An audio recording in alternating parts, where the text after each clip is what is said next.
ಬೆಂಗಳೂರಿನ ಎಂ ಚಿನ್ನಸ್ವಾಮಿ ಮೈದಾನದಲ್ಲಿ ಹ್ಯಾಟ್ರಿಕ್ ಸೋಲಿನ ಬೆನ್ನಲ್ಲೇ ರಾಯಲ್ ಚಾಲೆಂಜರ್ಸ್ ಬೆಂಗಳೂರು ತಂಡಕ್ಕೆ ಮತ್ತೊಂದು ಆಘಾತಕಾರಿಯಾಗಿದೆ.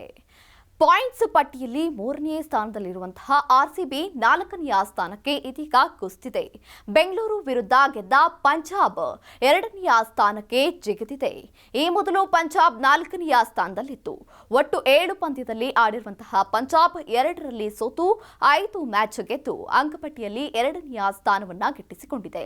ಇನ್ನು ಡೆಲ್ಲಿ ಕ್ಯಾಪಿಟಲ್ಸ್ 6 ಪಂದ್ಯಗಳಲ್ಲಿ 5ರಲ್ಲಿ ಗೆದ್ದುಕೊಂಡು ಪಾಯಿಂಟ್ಸ್ ಪಟ್ಟಿಯಲ್ಲಿ ಅಗ್ರ ಸ್ಥಾನವನ್ನ ಪಡೆದುಕೊಂಡಿದೆ. ಗುಜರಾತ್ ಟೈಟನ್ಸ್ 3ನೇ ಸ್ಥಾನದಲ್ಲಿದ್ದರೆ ಎಲ್ಎಸ್ಜಿ 5ನೇ ಹಾಗೂ ಕೆಕೆಆರ್ 6ನೇ ಸ್ಥಾನದಲ್ಲಿದೆ. 7 ಪಂದ್ಯದಲ್ಲಿ ಕೇವಲ 2ರಲ್ಲಿ ಮಾತ್ರ ಗೆದ್ದಿರುವಂತಹ ಸಿಎಸ್ಕೆ ಅಂಕಪಟ್ಟಿಯಲ್ಲಿ ಲಾಸ್ಟ್ನಿಂದ ಮೊದಲ ಸ್ಥಾನವನ್ನ ಗಿಟ್ಟಿಸಿಕೊಂಡಿದೆ. ಇನ್ನು ಸನ್ರೈಸ್ ಹೈದರಾಬಾದ್ 9ನೇ ಸ್ಥಾನದಲ್ಲಿದ್ದರೆ ಮುಂಬೈ ಇಂಡಿಯನ್ಸ್ 7ನೇ ಮತ್ತು ರಾಜಸ್ಥಾನ್ ರಾಯಲ್ಸ್ 8ನೇ ಸ್ಥಾನವನ್ನ ಗಿಟ್ಟಿಸಿಕೊಂಡಿದ್ದಾವೆ. ಇನ್ನು ಆರ್ಸಿಬಿ 3ನೇ ಸ್ಥಾನದಲ್ಲಿತ್ತು.